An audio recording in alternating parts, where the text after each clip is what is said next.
இப்போ நான் கொடுத்துருக்க இந்த ஒரு பிக்சர் வச்சு உங்களோட பர்சனாலிட்டியை ஈஸியாக ஜட்ஜ் பண்ணிடலாம்.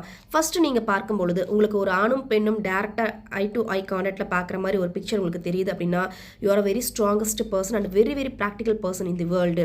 ஒரு பிரச்சனையை கொடுத்து இதுக்குண்டான சொல்யூஷனை கொடுங்க அப்படிங்கிற ஒர்க் உங்களுக்கு கொடுத்துட்டா எந்தவித எமோஷன்ஸ்க்கும் நீங்கள் ஆட்படாமல் அதற்குண்டான ஆன்சரை புத்தியை பிரயோகப்படுத்தி அழகாக கொடுத்துருவீங்க.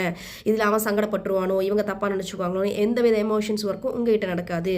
இதை நீங்கள் ஃபஸ்ட்டு பார்க்கும் பொழுது ஒரு ஆப்பிள் ஆனது பாதி சாப்பிட்டப்பட்ட நிலையில் உங்கள் கண்ணுக்கு தெரியுது அப்படின்னா, you are a very emotional person. So ஒரு முடிவெடுக்கிறதுக்கு முன்னாடி 1000 டைம் யோசிப்பீங்க. அது தப்பாக போகிறதுக்கும் வாய்ப்பு இருக்குது. அதே மாதிரி உங்களை அண்டர் எஸ்டிமேட் பண்ணுறதுக்கும் நிறைய சான்ஸ் இருக்குது. எந்த இடத்துல உங்களுக்கு திறமை இருக்கோ அந்த இடத்துல பார்த்தீங்கன்னா, இவன் இதுக்கு சரிப்பட்டு வர மாட்டான், இவனுக்கு டேலண்ட் இல்லைன்னு உங்களை நிராகரிக்கிறதுக்கும், அதே மாதிரி திறமையுள்ள இடங்களில் இவன் ரொம்ப ஸ்மார்ட்டு, நம்மகிட்ட மறைச்சிருவான், இவன் ரொம்ப டேலண்ட்டு அப்படின்னு பேசுகிறதுக்கும் நிறைய சான்சஸ் இருக்குது. So B practical. நன்றி.